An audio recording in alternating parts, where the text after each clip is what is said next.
Widodo selaku dosen pengampu mata kuliah baiklah,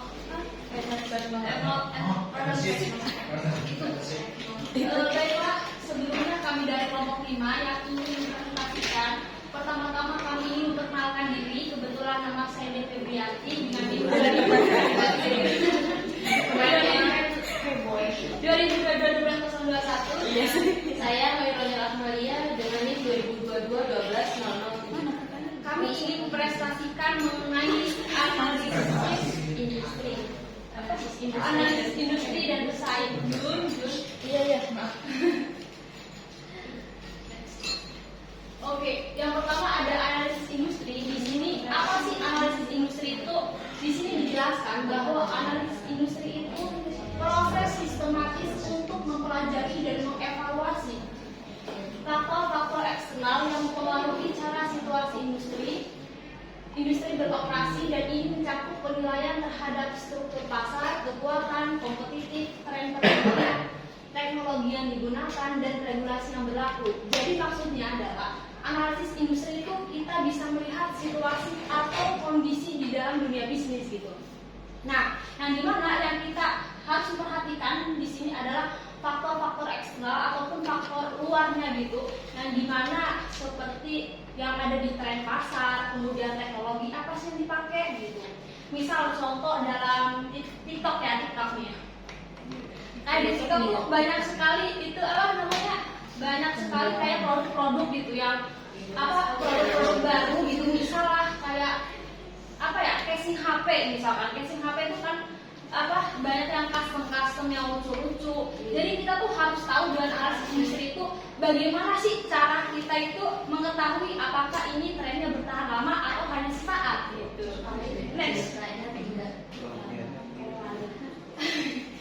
Kemudian ada tujuan analisis industri yang dimana membantu perusahaan memahami struktur, dinamika, dan tingkat persaingan dalam industri agar dapat mengambil keputusan strategis yang lebih tepat.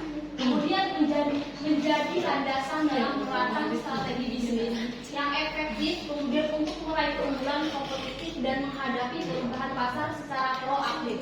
Nah, maksudnya adalah ketika kita ingin membuka usaha, kita tuh tidak hanya langsung gas gitu, pasti nanti akan gas langsung gitu ya. Jadi pasti nanti akan stuck di situ aja gitu, nggak berkembang. Kalau kita misalkan tahu gitu analisis industrinya itu, kita itu bisa merancang sebuah strategi gitu. Apakah strategi dalam masuk tren.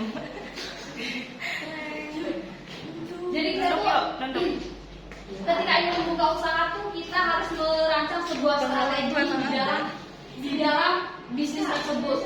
Jun, next.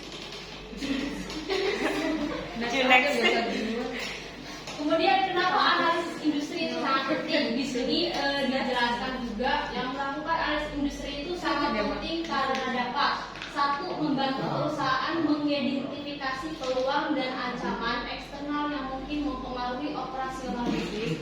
Kemudian menyediakan informasi mengenai tren-tren utama dalam industri seperti perubahan teknologi, peraturan pemerintah, dan perilaku konsumen. Nah, kemudian memberikan gambaran posisi perusahaan dibandingkan dengan pesaing lainnya dan menjadi landasan kuat untuk merumuskan strategi bisnis jangka pendek maupun jangka panjang. Nah, jadi maksudnya ini adalah kenapa sih analisis industri itu sangat penting? Karena ya kita bayangkan saja seperti sebuah perlombaan yang dimana kita tuh harus tahu yang namanya pesaing, kemudian pasarnya tuh seperti apa, kemudian pasarnya itu seperti apa gitu. Next. Nah, kemudian yang selanjutnya ada model 5 kekuatan Porter. Nah, maksud model 5 kekuatan Porter ini dijelaskan oleh Michel E. Porter, yang dimana beliau itu dari sebuah profesor yang dari Harvard International School.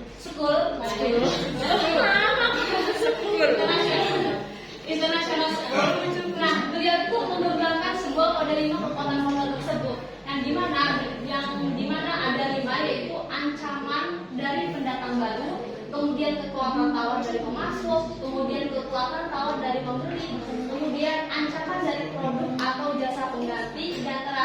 persaingan di antara perusahaan yang sudah ada dalam industri tersebut. Nah, maksudnya apa? Jadi model income porter itu kita bisa menjawab bisa menjawab sebuah pertanyaan. Misal, ketika kita terjun di dalam dunia industri itu, apakah dapat menghasilkan uang atau tidak? Terus kemudian bagaimana sih persaingan itu seperti apa gitu? Next. Kemudian ada ancaman pendatang baru yang pendatang baru ini bisa mengganggu pasar dan menurunkan profitabilitas. Kemudian perusahaan yang sudah ada ancaman akan tinggi jika hambatan masuk ke industri rendah seperti modal awal yang kecil, kemudian tak ada keunikan produk, kemudian akses distribusi mudah, kemudian tidak ada perlindungan hukum atau hak paten. Kemudian sebaliknya ancaman akan rendah jika ada hambatan masuk tinggi seperti skala ekonomi, loyalitas pelanggan, kemudian kebutuhan investasi besar. Next. Lemes dah, makin kecil suaranya.